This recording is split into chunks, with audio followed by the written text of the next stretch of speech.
ahead as of now to break the chain is a lockdown. क्योंकि जब तक human to human contact रहेगा, जब तक हम बाहर घूमते रहेंगे, आप देखते हो कभी कभी हम मास्क यहाँ पहन रहे हैं, कभी ऊपर कभी नीचे, तो ये सारी चीजों को अगर हमें कंट्रोल करना है तो हमें खुद को भी बचाना होगा, लोगों को घर पे ही रहना कहना होगा और हाथ अपने साफ रखिए, मास्क पहने।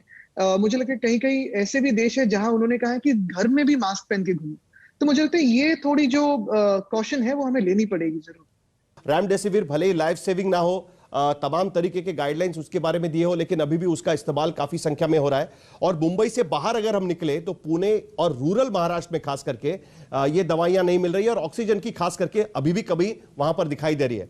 तो ये कैसे मैनेज होगा? क्या ये लॉकडाउन का पीरियड ये सुविधाओं को ठीक ठाक करने के लिए, मजबूत करने के लिए इस्तेमाल किया जाएगा? वही उसका एक उपयोग होता है, क्योंकि देखो हम एज गवर्नमेंट जितनी भी सरकारें हैं देश में या दुनिया में, इंफ्रास्ट्रक्चर तो हम बढ़ा सकते हैं और बढ़ाते जा रहे हैं। 30,000 बेड्स बना सकते हैं। अभी भी हम आज देख रहे थे मलाड में 2,000 बेड का एक जंबो सेंटर बना रहे हैं, 200 आईसीयू बेड्स आएंगे। काफी जैसे पूरे महाराष्ट्र में हम आईसीयू बेड्स बना रहे हैं, काफी ऑक्सीजनेटेड बेड्स बना रहे हैं। ऑक्सीजन भी काफी अन्य राज्यों से हम इंपोर्ट कर रहे हैं, खुद का ऑक्सीजन जो कोटा था उसके आगे जाके। लेकिन हम डॉक्टर्स तो एक दिन में नहीं बना सकते, हम हमारे पैरामेडिक्स एक दिन में नहीं बना सकते, हमारे नर्सेज एक दिन में नहीं बना सकते।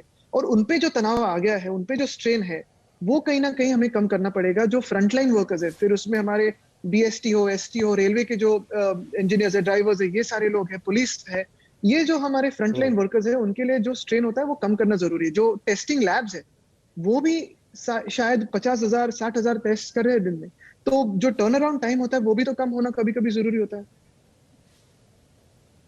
लेकिन ऑक्सीजन की कमी का आप क्या करेंगे? पीयूष गोयल कह रहे हैं कि स्टेट को भी अपनी ऑक्सीजन की डिमांड पर कंट्रोल रखना चाहिए। हमने देखा कि अभी ट्रेन से आप टैंकर्स भेज रहे हैं और विशाखापट्टनम से वो ऑक्सीजन की सप्लाई लाने की कोशिश चल रही है। ऑक्सीजन की कमी सबसे बड़ी कमी है आज की तारीख में, अभी भी लोग कह रहे हैं, पीयूष गोयल कह रहे हैं कि स्टेट को अपनी डिमांड कंट्रोल करनी चाहिए। क्या जवाब है आप? नहीं, देखो, इसमें कोई भी राजकीय नेता अगर कहे और डॉक्टर को सलाह दे कि आप आपकी ऑक्सीजन डिमांड कम रखो या वो, मैं उसमें नहीं जाना चाहता, क्योंकि ये कंट्रोवर्सी की बात है। और अभी मुझे नहीं लगता कि कंट्रोवर्सी या पॉलिटिक्स का वक्त है, इसमें तू मैंने की बात नहीं है। हमारे जो सीएम साहब है, डीसीएम साहब है, हमारे जो लीडरशिप है पॉलिटिकल, उन्होंने यहाँ क्लियरली कह दिया है कि जो भी हम करें वो डॉक्टर्स की सलाह पर हो, साइंटिस्ट की सलाह पर हो। अगर उनकी डिमांड ज्यादा हो तो वैसे काम करो, डिमांड कम हो तो वैसे काम करो, लेकिन जो भी आप स्टेप करें वो डॉक्टर्स और साइंस के हिसाब से हो, उनके मुताबिक हो। और उसी की राह पर हम चल रहे हैं, क्योंकि ये जो बैटल है कोविड के साथ, ये कोई पॉलिटिकल नहीं है, ना ये केंद्र और राज्यों में कोई वाद विवाद है या हमारे राज्य और किसी और राज्य में वाद विवाद है।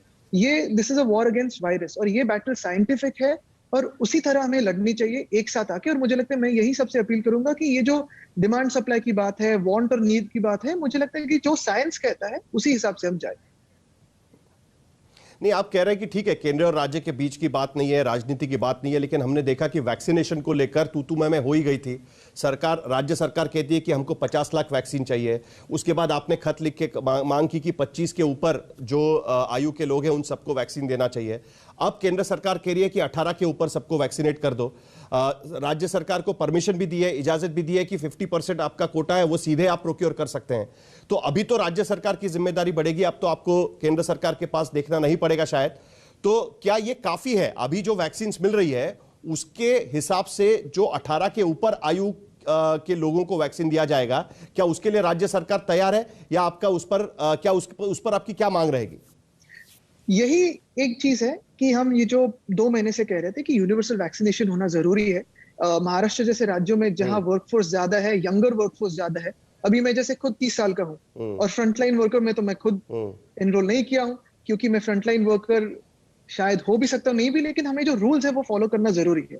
और इसी वजह से मुझे लगता है कि जो भी रूल्स अभी कल बनाए हुए हैं, हमने सीएम साहब ने यही मांग की थी, फिर हमारे पार्टी की एमपी प्रियंका चतुर्वेदी जी उन्होंने की थी, अन्य सारे राज्यों ने की थी, मुझे लगता है और 2-4 सीएमओ ने की थी।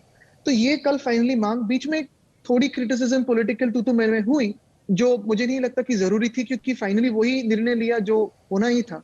लेकिन अभी जो हुआ है, मुझे लगता है हम सारे स्टेट्स ने एक दूसरे के हाथ पकड़ के, अर्थात राज्य और केंद्र, ये दोनों साथ में ही काम होना जरूरी है, क्योंकि ऐसे नहीं हो सकते कि आप अपना देखो हम हमारा देखेंगे। ये फेडरल सिस्टम है, कोऑपरेटिव फेडरल सिस्टम है।